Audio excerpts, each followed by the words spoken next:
غربت ایک ایسا سمندر ہے جس کی تہ کو کسی نے نہیں دیکھا۔ غربت کے اندر بھی کئی طرح کی درجہ بندی ہے، غریب، غریب تر یا غریب ترین۔ غربت کی اس درجہ بندی کے حوالے سے دو تصورات کو سمجھنا بے حد ضروری ہے۔ ان تصورات کو بریتھ یا ڈیپتھ کہا جاتا ہے۔ بریتھ سے مراد یہ ہے کہ خط افلاس سے نیچے کتنے لوگ ہیں، جبکہ ڈیپتھ سے مراد وہ لوگ ہیں جو غربت کی سب سے نچلی سطح پر زندگی گزارتے ہیں، ایسے تہی دامن اور شکستہ پا جن کے سینوں میں زندگی کی امید بھی مٹتی جا رہی ہے۔ بریتھ کے حوالے سے کام کرنا نسبتاً آسان ہے، لیکن غربت کی گہرائیوں کو چیرتے ہوئے اس کی تہ میں اترنا اور ڈیپتھ تک پہنچ کر فائنینشیل سروسز مہیا کرنا بے حد مشکل امر ہے۔ پاتال سمندروں تک بھلا کون پہنچا ہے؟ اس طرح کے کام پر بہت زیادہ وسائل خرچ کرنا پڑتے ہیں۔ مالی فوائد کے حوالے سے بھی یہ منافع بخش نہیں، اور وصولی کی شرح کے اعتبار سے بھی اس میں لاتعداد مضمرات پوشیدہ ہیں۔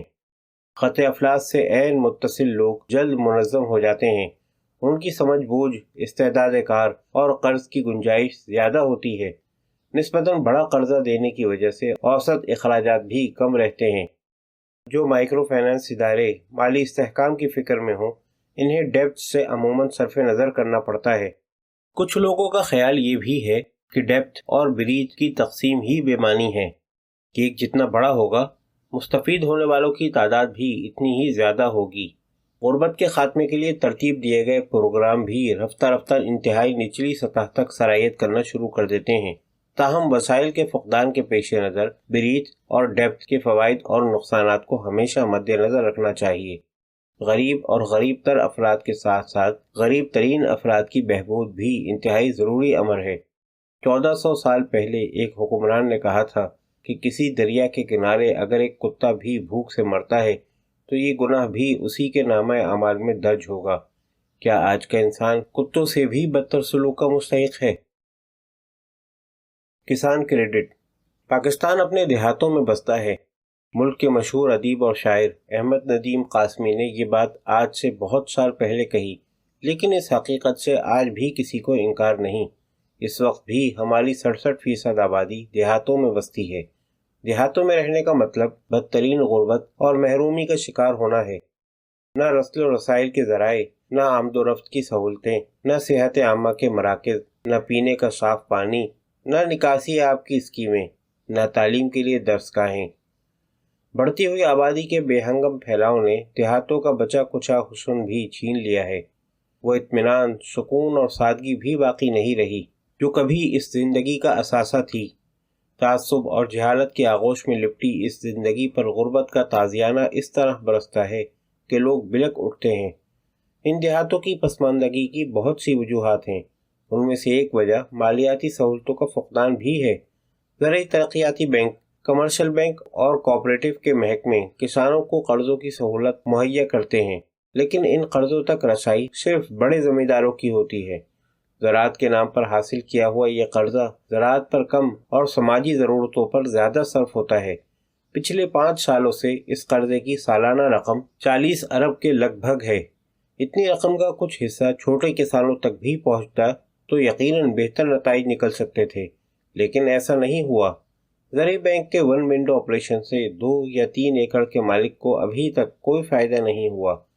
کوآپریٹو کا محکمہ تو کب سے مخصوص سوسائٹیوں اور آڑتی حضرات کی تسلط میں آ چکا ہے۔ کمرشل بینکوں کی حالت یہ ہے کہ ان کے باہر کھڑا ہوا چوکیدار دہقان کو اس قہر آلود نگاہ سے دیکھتا ہے کہ وہ ادھر سے گزرنے کی بھی ہمت نہیں کرتا۔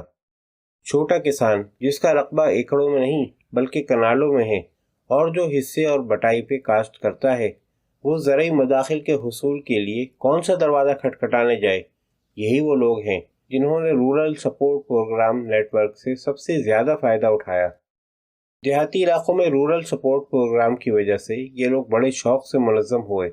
سرمایہ تک رسائی، وقت پر کھاد، اچھا بیج، خالص دوا۔ رورل سپورٹ پروگراموں کی طرف سے دیے گئے قرضوں کا تقریباً نصف انہی کسانوں تک پہنچتا ہے۔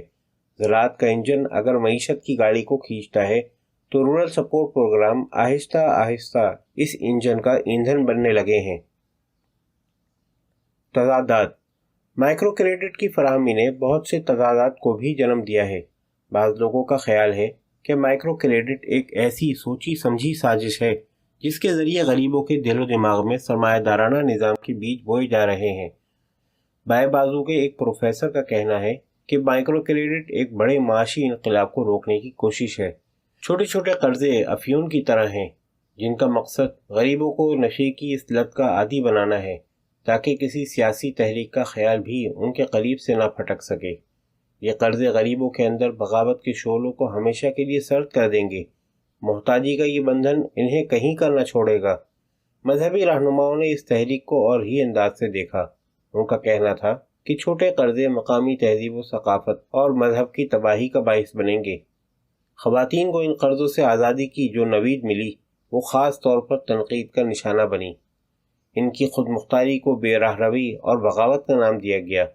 کچھ لوگوں کا خیال تھا کہ عورت کو قرضہ دینے سے گھر کے اندر اس کا روایتی کردار کمزور ہوگا، اس کے اپنے خاوند سے تعلقات کی نوعیت بدل جائے گی۔ قدامت پسند حلقوں نے کہا کہ چھوٹے قرضے صدیوں سے قائم سماجی اداروں اور رشتوں کو تاراج کرنے کا باعث بنیں گے۔ معاشرے میں شکست و ریخت بڑھے گی اور ایک ایسی چپقلش کا آغاز ہوگا جس کا کبھی خاتمہ نہ ہو سکے گا۔ ان قرضوں کے حصول کے لیے چونکہ گاؤں کے چودھری وڈیرے یا سیاستدان کی سفارش درکار نہ ہوگی، اس لیے یہ گہرے سیاسی تضاد کو جنم دیں گے۔ غریب لوگوں نے ان قرضوں سے اپنے اپنے روزگار کا آغاز کر دیا تو مارکیٹ میں سستی لیبر کہاں سے ملے گی؟ چودھریوں کی دستار کون باندھے گا؟ پیروں کا کتا کون بنے گا؟ اور ملکوں کا حقہ دھرنے کون جائے گا؟ قرضوں کی یہ اسکیم دراصل غریب کو امیر سے لڑانے کی ایک کھلی سازش ہے۔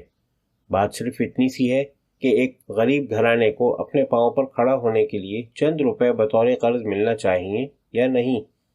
اتنی معمولی سی بات پر اتنے کڑے اعتراضات، اس قدر لمبی بحث، اتنی پرپیچ وضاحتیں۔